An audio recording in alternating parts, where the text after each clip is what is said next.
Welcome to the Property Beat, where real estate is part of your life. The coffee is hot, the conversation lively, and we're talking real estate. I'm your host, Cliff Perotti, with our cast of real estate characters that includes you, our listeners. So put in those earpieces and slow down the treadmill, or pour that fresh cup of joe and pull up a chair. And now, on with the show. All right, welcome to the Property Beat on a wonderfully warm Saturday in Chicago. Wow, has this been a change? I can actually walk to my car and not get 4 feet of snow around me. So welcome to the show. This is the show where we talk real estate for the next hour. And we also invite you to get in on the conversation, which you can do at any time by calling in at 773-763-9278. Again, 773-763-9278. Now, you're going to want to save that number because we're going to do a little fun giveaway here in a few minutes. So today's guest, we have a guest named Zachary Staruch. And Zachary is a broker from Fort Meyers.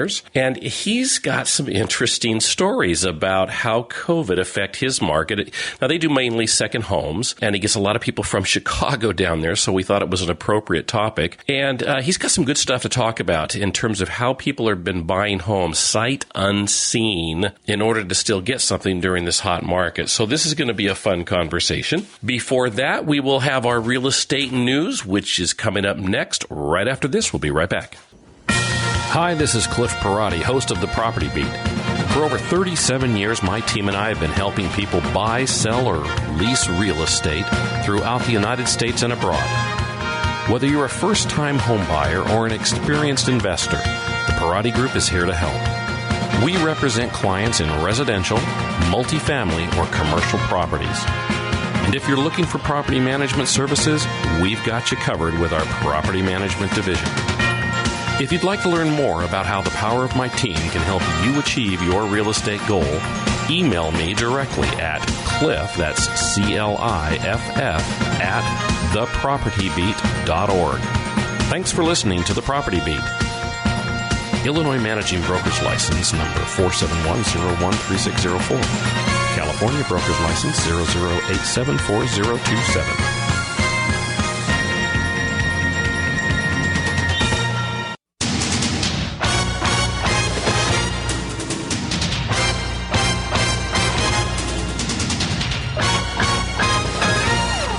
All right. So this week was actually a pretty darn important week. Yesterday, well, as you know, they just had an eviction ban that was extended all the way to the end of March by President Biden. A federal judge in Texas yesterday ruled that that national ban on evictions is unconstitutional. So what does that mean? Well, the judge said, and let me see if I can find this quote for you. He said, although the COVID-19 pandemic persists, so does the Constitution. There you go. He felt that basically they overreached, and he cites the fact that they didn't do such bans or eviction bans on prior major disasters during and infections and so forth during the U.S. history. And so he's saying they just don't have the power to do it. It really rests with the states. So we'll see what happens. Now, proponents of the eviction are actually looking to Biden to see what they're going to do next. And I'm sure they're gathering their troops to figure that out. But a side note, Judge John Barker, who made this decision, oh, what a surprise. He's a Trump appointee. All right. So moving on.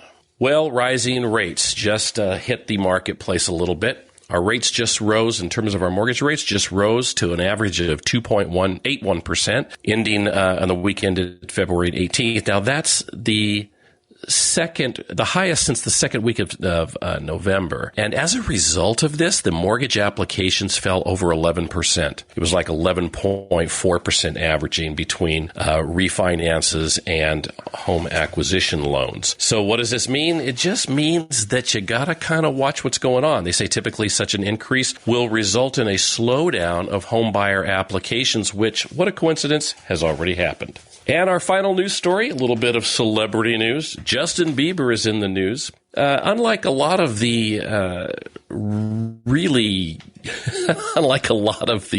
entertainers that have been selling real estate at a major profit, Justin Bieber just took a Ooh, a $900,000 loss on a property that he bought, a $500,000 loss on a property that he bought back in, 2019. And he paid $8.5 million for it, and they just sold it for lots less, $8 million. So $500,000 loss. Now, don't feel too bad for him. He also, the reason he's doing this, he and his wife just moved into a $25.8 million compound. So they're doing fine, folks. They are doing fine. All right, we're going to come right back with a segment that we would normally have as our question of the week, but we're going to do a surprise giveaway for you. And so if you're feeling like you want to win something for free, stay tuned. We'll be right back. Looking to retire on that island retreat? Real estate investing may be your ticket on that boat. Hi, this is Cliff Perotti, host of the Property Beat. I'd like to invite you aboard the Property Beat Investor Club for real estate investors and wannabe real estate investors. It doesn't cost anything to join, but members receive our monthly investor update, tips and tricks for maximizing your real estate investments, information about our real estate educational programs, as well as first crack at our real estate investment opportunities. Our investor club meets monthly, and given the times, these meetings are currently held virtually. In each meeting, we cover an important aspect on some topic in real estate. To join our free Investors Club, simply Google the Property Beat Investor Club, then follow the link to meetup.com where you'll find our homepage. It's that simple. With over 500 members in the group, you're sure to learn something new or find a new opportunity that's right for you. All right, welcome back to the Property Beat, where normally we would do our question of the week, if you're a regular listener, where we would give away a Property Beat mug and all of that good stuff. But today we're going to do a special kind of giveaway. So I've been talking about the fact that we are about to launch some of our online courses. And our first online course is going to go live this coming week. Now, this course is called Understanding the Value-Added Real Estate Deal. And it's a course that includes a 50-minute video on all aspects of the value-add deal, a 50-page manual that goes with it, an Excel spreadsheet that I personally use when I'm evaluating a value-add deal, and some multiple links to some online articles that I've screened through that I think are valuable for the student. So now, this course we will be selling online eventually for $49. And we think it's a great value. It's going to save you thousands if you're interested in getting into value add.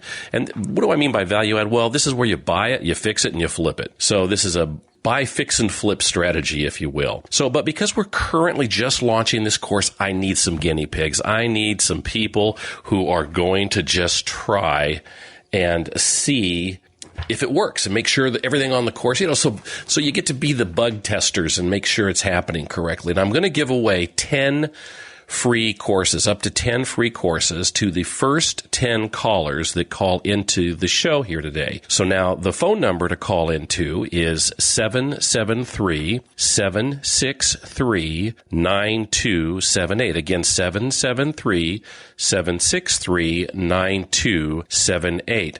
If you want to be one of our guinea pigs and get a free course on understanding the value-added real estate deal, well, then I am hoping you're going to be calling in. When you call in, Paul's going to give you, ask for your name and your email address and your phone number. And then what we will do is we will send you the link to the registration page along with your secret coupon code so that you don't have to have any cost on that. So I'm excited about this. This is our chance to kind of really test our whole learning management system out. And I'm hoping that some of you would like to try out and get some of the information that I've been teaching people for years. That phone number again to call in and get your free course is 773-763-9278. Again, 773-763-9278. As they say, operators are standing by.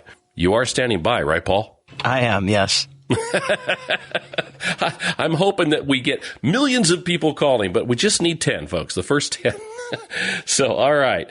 Well, folks, let's talk about our guest on the show this week, Zachary Staruch. And Zachary is a real estate broker with the Pelican real estate team, the Pelican Team, if you will. He's down in Fort Meyers area, southern Florida. And this guy has got some interesting stories and some interesting background. He also has a YouTube channel. I don't know if you've seen him out there, but he does some good stuff. You can really get a sense of what the community is like and what the buying process and selling process is like by watching some of his stuff. So with that, welcome to this show, Zach.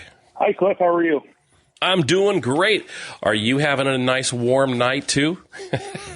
I am. This is our perfect time of year, as you can tell by the population that's swollen to 3 or 4 times the normal amount. Oh, wow. Wow. So can't complain. So you have that much of a population swing during the snow bunny mount, or what do they call it? Snow. Oh God. Snow. What do they call it? Yeah, there you go. The snowbirds. Yeah. Yeah. The great snowbird migration.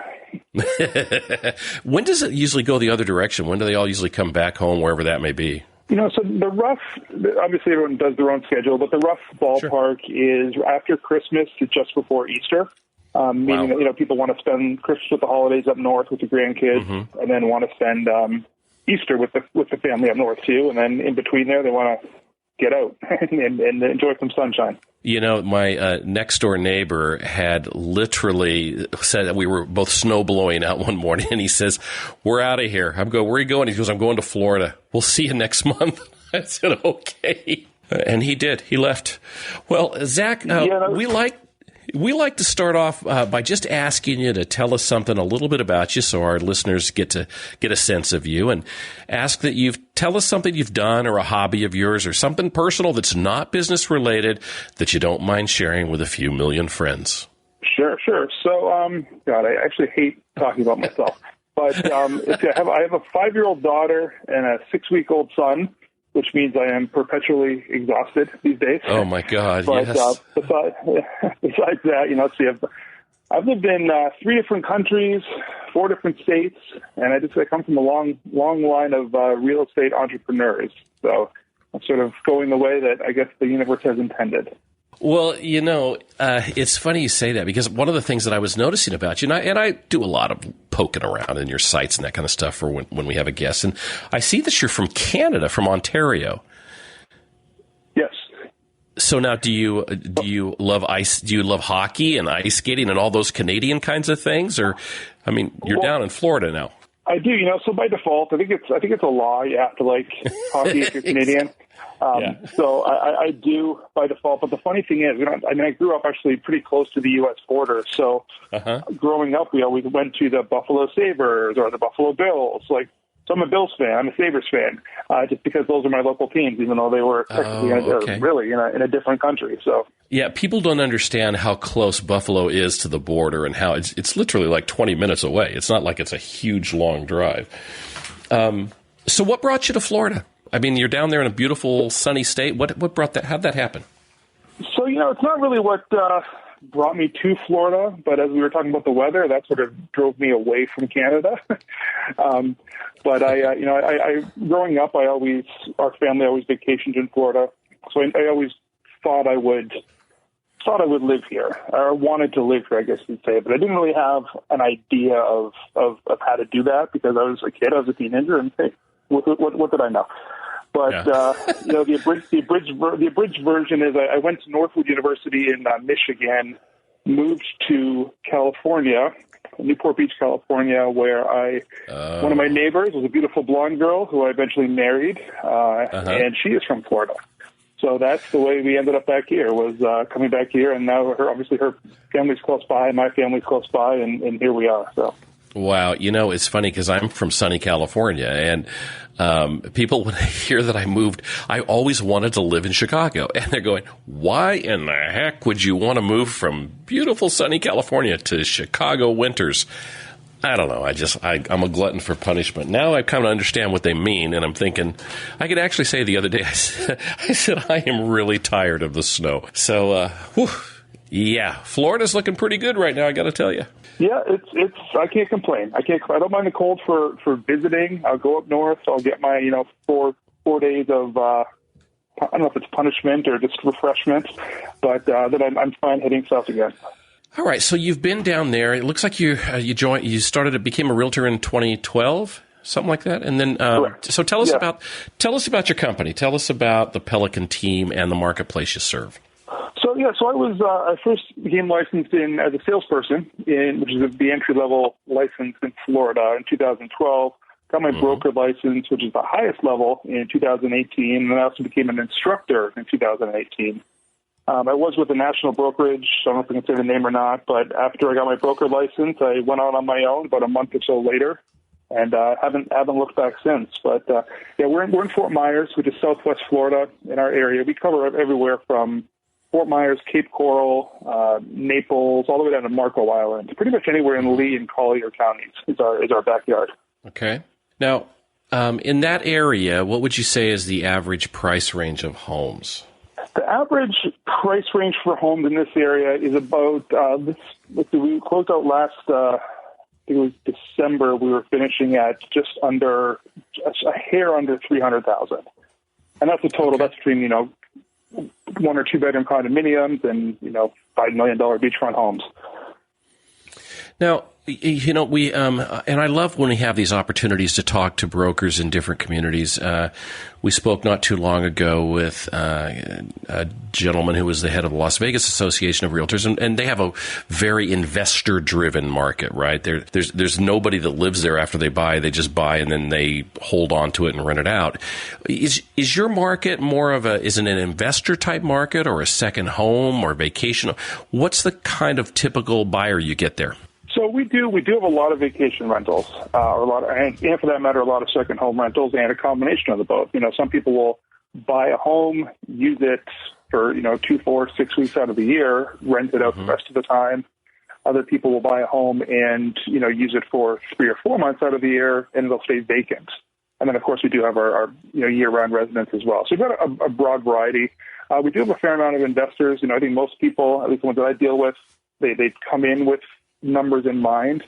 Mm-hmm. So even if they're buying a vacation home or a rental home, obviously they want to make sure the numbers work.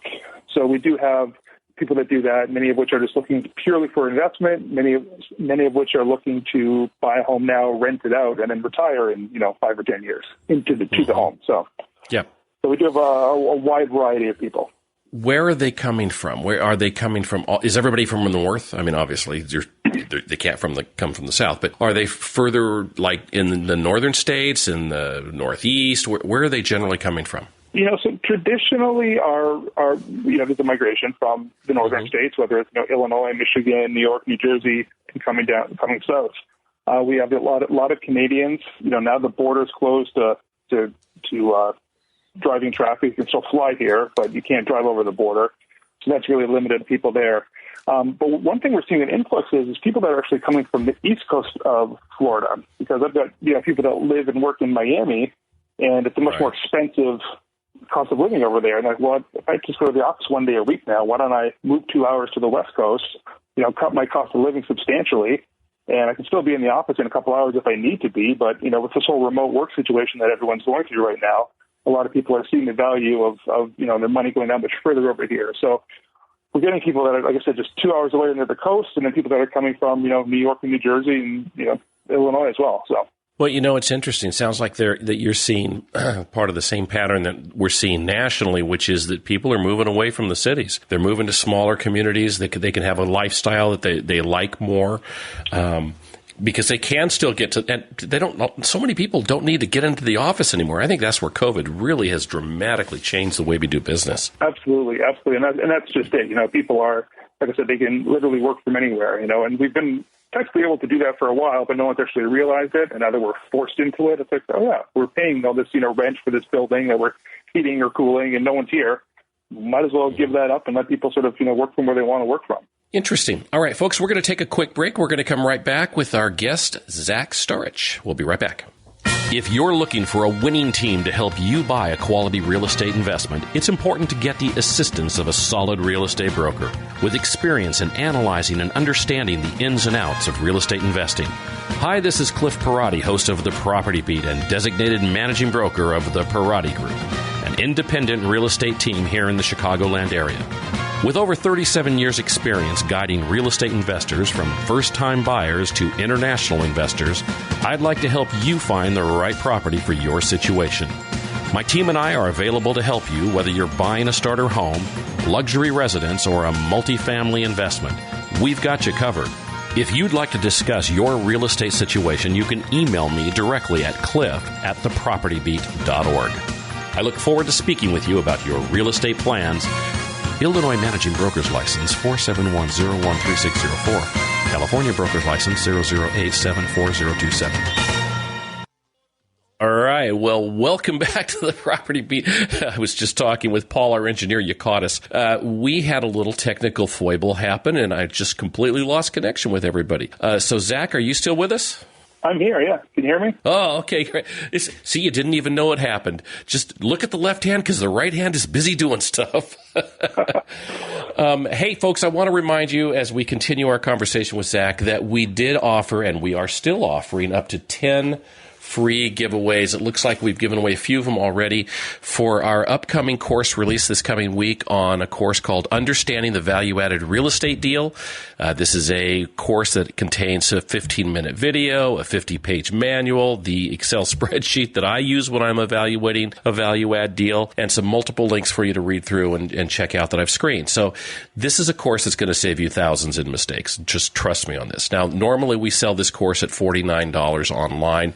Since we're just releasing it, I need 10 guinea pigs. I need 10 of you folks out there to call in to the show here, which is 773-763-9278. Again, 773-763-9278. And we will, Paul will get your information, and then I will reach out to you on Monday, and we're going to get you your super secret code so that you don't have to pay for the course and the registration page and all that kind of good stuff. So you get to be my guinea pig and my first 10 people to test the course out and make sure everything's working well. So, Zach, did you want an invite to that?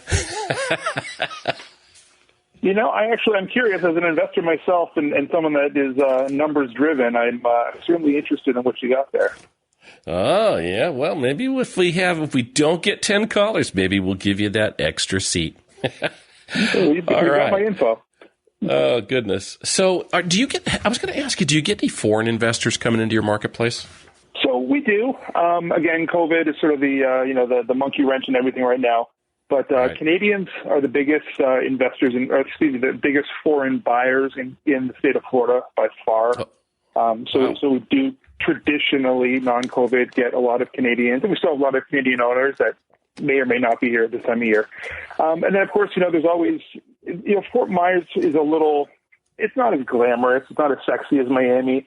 So you've got your people, and your Chinese investors, for example, they want the big, the 40-story glass tower that's in South Beach, not necessarily what we have here.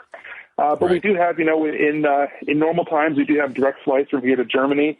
And of course, we do have a lot of, Europeans that do come over here that have homes here or to vacation. So we do have a fair amount of foreign activity in the Fort Myers area, Southwest Florida. Well, I when I was selling in California, most of our foreign buyers all came from the Pacific Rim. I mean, literally 90% of them. And then we get a few from Europe. But and then there was a period of time when I was involved with the International Federation, FIOPSI. We were tracking a lot of investors out of South America going into Florida. Did you ever see that kind of activity, or was it mainly just the Canadians coming down? So our biggest, it's funny, the geography, the foreign investor geography of Florida very much follows the travel arteries. And what I mean by that is basically like in Southeast Florida, Miami, for example, you've got a lot of South American investors because you can fly from Miami to just about everywhere in South America. Right. Here, everyone, not everyone, but we get, I-75 goes from the northern tip of Michigan right to our backyard. So we get a lot of folks from the Midwest. Whereas I-95 goes from, the Northeast down the East Coast of Florida. So that's sort of the way, we get the Midwest folks, East Coast of Florida gets the Northeasters, and then the southern tip of Florida, Miami and Fort Lauderdale get a lot of South American. Is generally how the migration, I should say, works. So what's the condition of the marketplace down there? It's crazy, insane. I don't know how else to say that. There it is. I think it's pretty similar to where it is in many parts of the U.S., especially the non outside of the cities and the cores of the cities. It's not like some cities like Nashville. My cousin is an agent in Nashville, and she'll list a home and will literally have 20 offers in the first 24 hours. We're not there yet, but it's not uncommon to have 3 or 4 offers in a home within the first couple of days, especially homes that are in that sort of $300,000 to $500,000 sweet spot. The more expensive homes, if something's, $700,000, $800,000 plus, obviously that's a limited buyer pool, so that's going to take a little bit longer. But even those are moving much quicker than normal. In the last 3 or 4 weeks, we've had more than twice as many homes go under contract than come on the market to replace them. So wow. It's definitely a strong seller's market, and things are moving fast.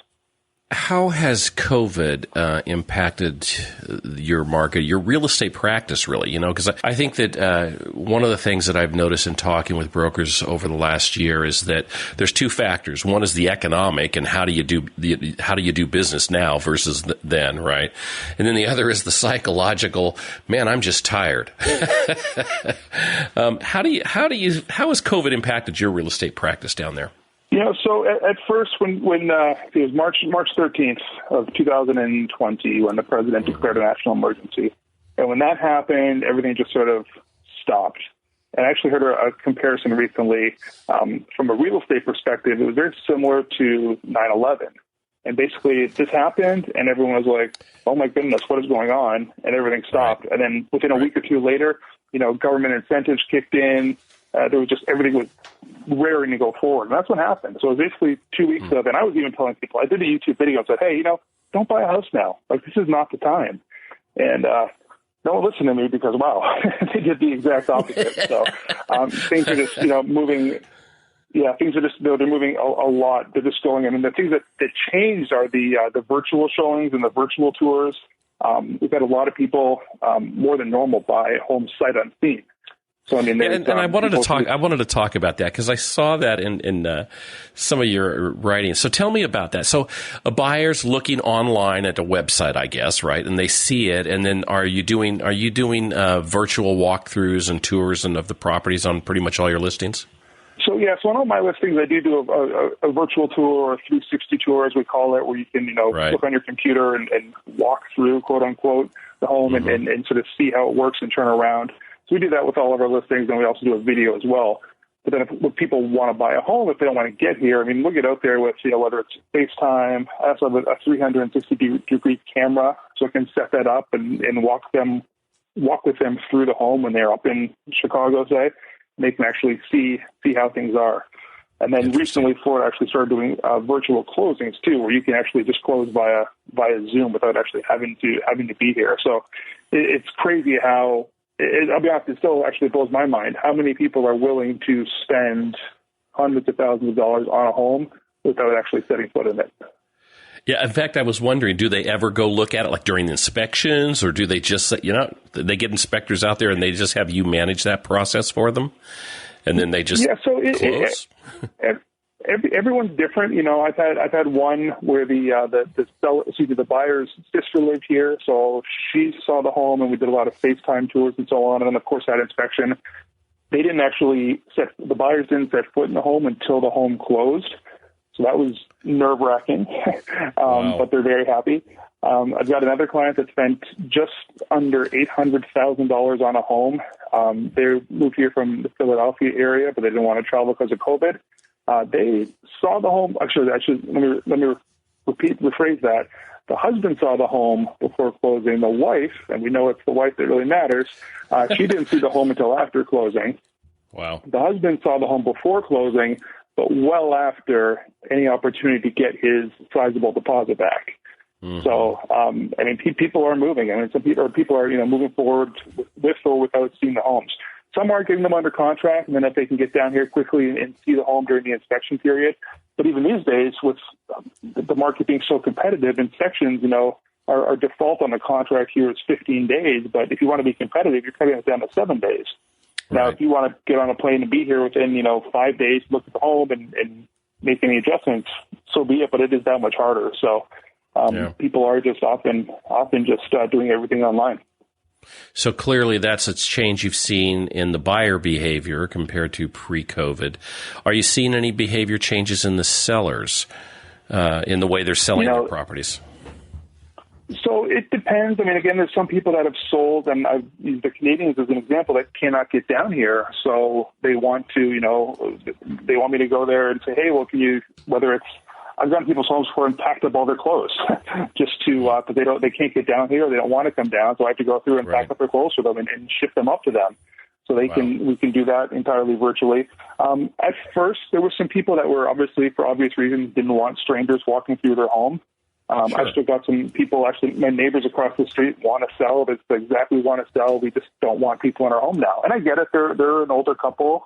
They're susceptible to COVID. I completely respect that. So it's, where there's a will, there's a way. People are making changes, but some people are still holding back. Folks, we are talking with Zachary Staruch from Fort Myers, Florida area. If you have a question that you would like to ask about the Florida market, what's going on down there, give us a call at 773-763-9278. Again, that's 773-763-9278. Well, I think, it's so funny because I can only imagine that you have to be really careful when a buyer's not looking at a house, and just from a standpoint of liability, because they can say, well, I didn't see it actually, and I wasn't there. So you must have to do you have some kind of an extra disclosure that you've added in when people don't want to see a house or don't come down to see it? I don't have an extra disclosure. The Florida contracts are written very much in a way that it is buyer beware. And I always do encourage people to say, hey, I'm not a lawyer. I'm not pretending to be a lawyer. I would encourage you to take this, to have a lawyer review it. Most don't, to be perfectly honest. But I'm just this is such a, your reputation is everything in this business, as you know. So, I will, if I see a little bubble in the wallpaper, I will zoom in on my FaceTime call with them and be like, hey, look at this, because I don't want, like I said, I would much rather, and I mean this, I would much rather lose a deal with a customer that I'm being too honest with and have them tell everybody how great I am than, take a quick buck and walk away. So and I mean this, if there's something wrong with the home, I truly missed it. So. People have been, there's been time. I've gone through this before with other kinds of concerns in the mid '80s when HIV was out, and they really didn't know what was causing it. Now we're so much further along in that with COVID. We know what it is. We know how it's moving and transmitted. Do people like your buyers, before they move in, do they want you to have companies come in and disinfect it or do any kind of special treatment to the home before they actually come in to occupy it? No one's actually asked me that to this point, to be honest. As far as getting it ready, I think the general consensus now is the droplets, as they say, should have dropped to the ground within a few hours. But I'll tell you, when we do, when I still do open houses, and when we do open houses, I tell everyone, I will, wear masks, and I go in with bleach Clorox wipes, and after the end of the open house, I wipe down every doorknob, every handle, every railing, just to, do what we can to keep it as germ-free as possible. But for the most part, I don't know if people are just sick and tired of it and want to move on or what have you. But for the most part, people are. There's a lot of that. Yeah. Oh, there is. There's no doubt. In Florida. Go ahead. I was going to say, in Florida, business as usual, so to speak. So I think people are just we got to sort of be cautious where we can, but people are wanting to move forward. So. Yeah, and I think there's a sense of hope. The governor of Illinois came out in his COVID update. You could just tell his whole attitude had changed. He said, I am standing here today. I hope you feel like I do, because for the first time, I am hopeful. So it's okay, that's a good sign. Yeah, definitely. All right, folks, we're going to take a quick break. We're going to be right back. If you want to get in on the conversation and have questions about the Florida market or thinking about investing down there and you'd like to ask questions, give us a call at 773-763-9278. Again, 773-763-9278. We'll be right back. Hi, this is Cliff Perotti, host of The Property Beat. For over 37 years, my team and I have been helping people buy, sell, or lease real estate throughout the United States and abroad. Whether you're a first-time home buyer or an experienced investor, the Perotti Group is here to help. We represent clients in residential, multifamily, or commercial properties. And if you're looking for property management services, we've got you covered with our property management division. If you'd like to learn more about how the power of my team can help you achieve your real estate goal, email me directly at Cliff, that's CLIFF, at thepropertybeat.org. Thanks for listening to The Property Beat. Illinois Managing Broker's License number 471013604. California Broker's License 008740027.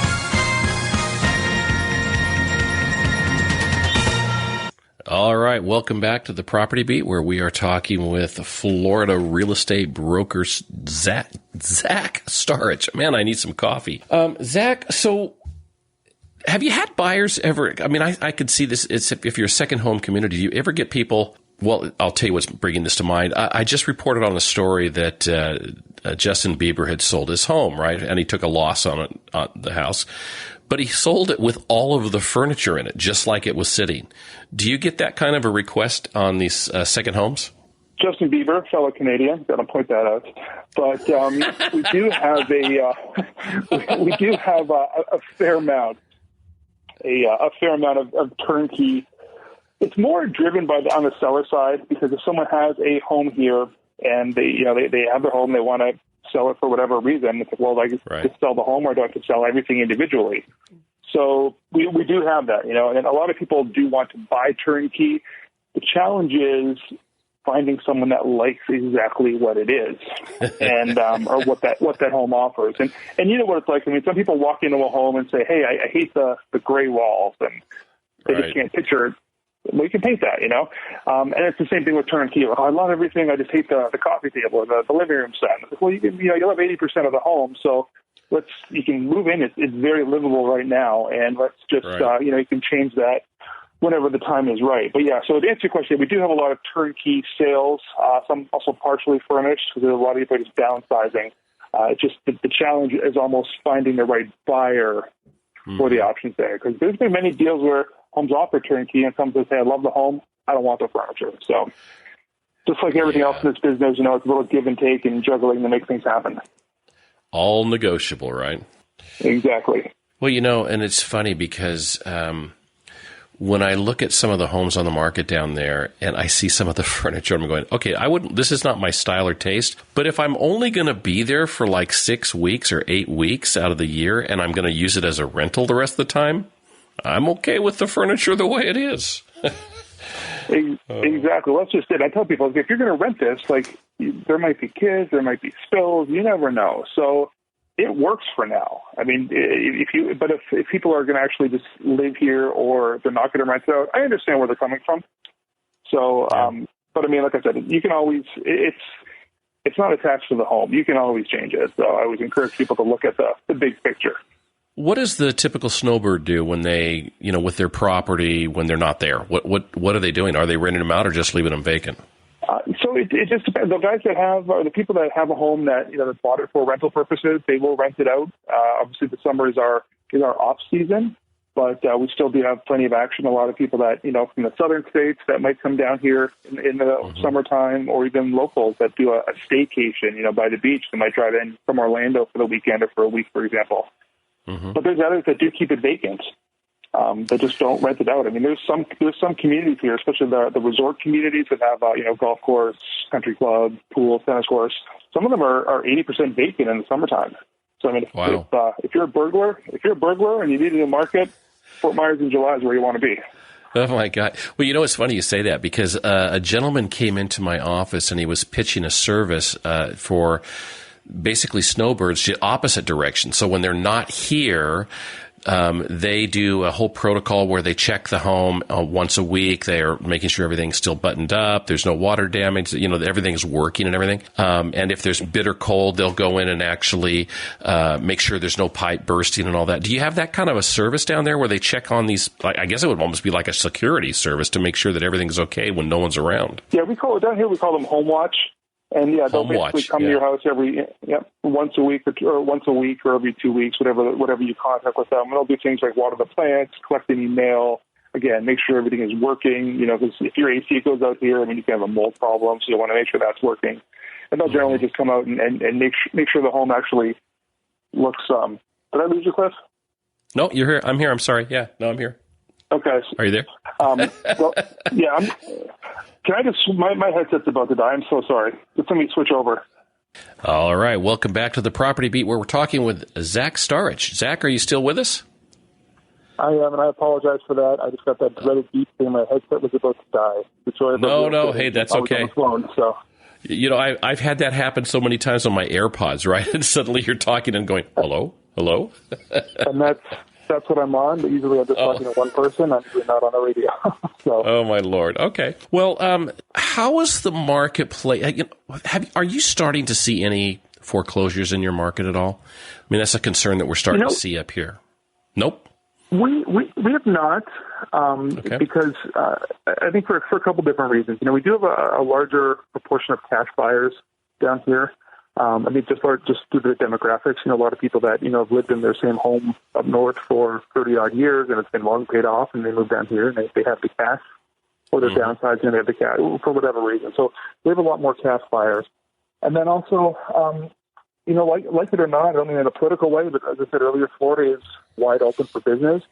So we're certainly hurting tourist-wise. It's not what it has been.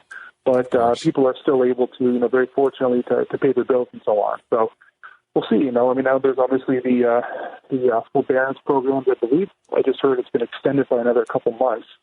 But we'll see what happens then. But so far, we've been good. So. What do you think about the overall 2021 marketplace? I mean, do you think it's going to be okay, not so great, slow, up? And then what do you see as the biggest challenges in the marketplace out there? So, everything I've said, and this is not just the real estate agent, but I mean, everything I've read from economists and so on is it's going to be, full steam ahead. We do a lot of new construction here. Builders are saying it's going to take them, 2 to 3 years to catch up with demand. Mm-hmm. So, I mean, there's no slowing in sight. I was just talking to one builder who shall remain nameless, but they've actually stopped selling the lots on their home, and they're only selling, they've got, when we spoke earlier this week, they had 5 spec homes, and that's all they were selling because their subcontractors and the tradespeople can't keep up. And they just said, we've got, 1,000 lots in this development, but we cannot sell them because we cannot build on them. It's not the manpower. So, I mean, it's going and it's going and it's going. So, I mean, that's interesting. We'll see what happens. Like I said, it's a lot of inventory. Yeah, it's interesting. We don't think of the supply chain and we don't think of the workforce when we think about, they're just building new homes. This is great. But if you don't have the supply chain and you can't get the kitchen cabinets and you can't get, we're seeing that with the automotive industry where they're literally having to slow down or stop building cars because they can't get computer chips from China. It's like, whew. So the marketplace is good. You're not seeing any foreclosures. Are you seeing any teardowns? We see that sometimes in the higher end marketplaces where they're going in, tearing a house down to the ground, and then rebuilding something, a little McMansion, as I call it. Do you still see? Are you seeing that kind of activity? A little bit. You're going to have your beachfront. What was a beachfront cottage that was been in the family for a few years or a few generations, but now you can tear that down and put a much bigger home and sell that for a lot more money. But we're still in a situation here, where we're building inland, right? So right. It's cheaper for the developers and so on to move inland than to necessarily tear down homes. Now there are certainly exceptions, and of course there's flippers that go in and buy a home and will totally gut it and basically build a brand new home. But it's not as popular here, not as common here as it is in other markets. Do you get questions from buyers about global warming in your market? No. This is, to be honest. I actually had a researcher from I think it was Georgia Tech reach out to me asking me how that was affecting us, and I just told her no one's actually brought that up. I hear every little bits and pieces about it here and there. We do have flooding issues. That's all of Florida, and that's nothing to do with global warming. But right. It's not really been an issue that's come across my desk so far. Well, that's good. What advice would you give to our listeners who are thinking of investing in that marketplace? So I would say, figure out exactly what you want and what your plan is. I've got one. He's actually a friend of mine from college. He's an active investor up in New York State, and he wants to buy a home for his family to use and also rent it out. And he's looking at it strictly from a numbers standpoint, which I understand. And I've told him, but he can't find anything because the market is pretty, or he can't find anything that works for him and his large family, I should say. But I told him, again, you've got to, you want to, this is for your family primarily. So, put a value on that. You're not spending money on hotels and so on when you're here. So look at that. I mean, it's not, there's a value outside of the numbers.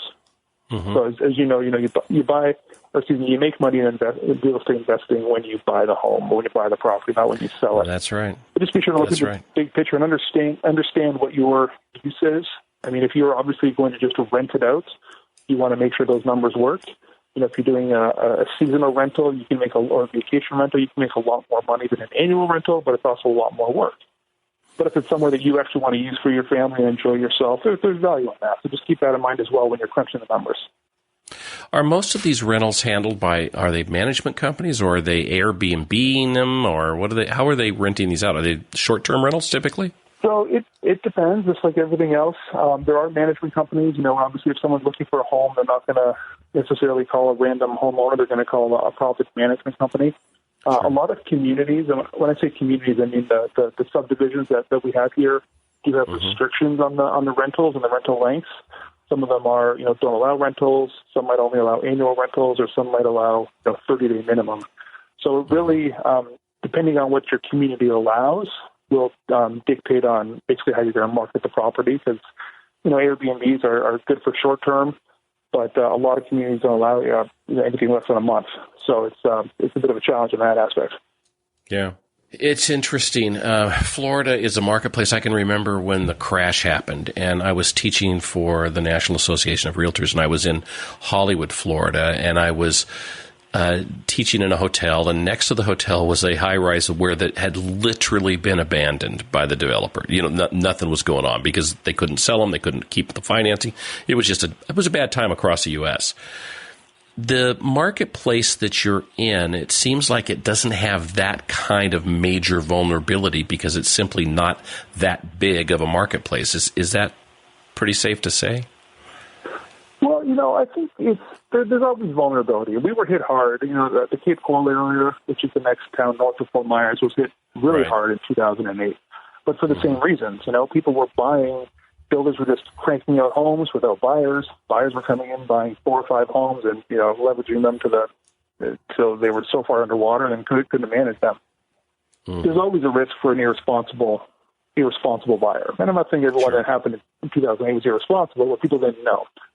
So I think right now the market, the banks, the homeowners, and the realtors are more aware of what's going on and what could go wrong. So never say never. But, people now are a lot more cautious. And like I said, now the problem is there's no inventory, whereas in 2008 there was too much inventory. Yeah. So it's a completely different situation. Are you seeing back when we had no inventory, when we were here in 2005, are you seeing the prices drive as hard as they did then, or are they just kind of going at a little slower increase than they did? So they're definitely increasing, but not at the same rate. Back then people were flipping contracts. They would get a home under contract and then sell that contract for $10,000, $20,000, $30,000 in this area. That's not happening now. Prices are certainly rising. Are they rising? Probably a little higher than average, but still at a manageable rate. And a lot of that has to do with the rates are so much lower. So you could buy, you could get $100,000 more. A home that's $100,000 more expensive and have the same monthly payment that you did a year ago, just because the rates are so much lower. So there's a lot of different economic factors at play here. But so the prices are going up, but your cost of living and your monthly payments are staying the same. Yeah. It's interesting. Well, I think we're seeing the same thing here. I think that we're seeing an increase in average sales price because of the limited inventory, but it's not the craziness that we did see before. It seems like buyers are just a little hesitant to go insane and bid over things, 30, 40, 50%, which was what we were seeing at one point. Zach, anything you want to leave us with? Anything you want to tell the listeners about the marketplace down there that they should know? It's obviously I'm biased, but it's a great market. We are a great location, I should say. As I said, it's a lot cheaper than the east coast of Florida. It's even cheaper than Sarasota and Tampa, which are a couple of hours north of us, and actually that much cooler this time of year. So it's a great. I love it. It's centrally located. You can still be in the larger cities if you want to catch a hockey game or a football game. You can be in Miami in 2 hours, but it's a little more laid back. A little more relaxed, and again, lower cost of living, can't beat that. So, it sounds great. So, how do our listeners reach you, Zach? Well, as we mentioned, I do a lot of video. I have my YouTube channel. You can find that at pelicanteam.tv. That's not .com, .tv. And, of course, pelicanteam.com is my actual website. There's links there to all my social media, which I'm very active on, Facebook, Instagram, and LinkedIn. So okay. Sounds corny, but I'm a very gregarious person. I love talking to people, so don't hesitate to reach out with any questions about this market or anywhere in Florida, because I'm always glad to help and introduce you to my network all over the state. So. Great. Well, thank you for being on the show and joining us this evening, and we'll see you out in the industry. Good luck to you. Sounds good. Thanks, Cliff. Take care. No problem. Paul, that's going to be our show for this week. Folks, if you have any interest in our 10 seats that we're giving away for our real estate course called Understanding Value-Added Real Estate Deals, I encourage you to give Paul a call at 773-763-9278. Again, 773-663-9278. It's going to be free to you. As I said, we're only giving away 10 seats because we're using you as a guinea pig to test our system out and make sure everything's working okay. So with that, we'll talk to you next week. Have a great evening. Well, that's a wrap for this week's show. Thanks for joining us here at the Property Beat, where real estate is part of your life. We hope you've enjoyed this week's show and encourage you to come back next week when we'll continue this real estate conversation with you, our listeners. If you're unable to listen to our shows live, you can grab our most recent episode on any of your favorite podcast locations. For now, I'm your host, Cliff Perotti, saying that's a wrap. See you next time on the Property Beat.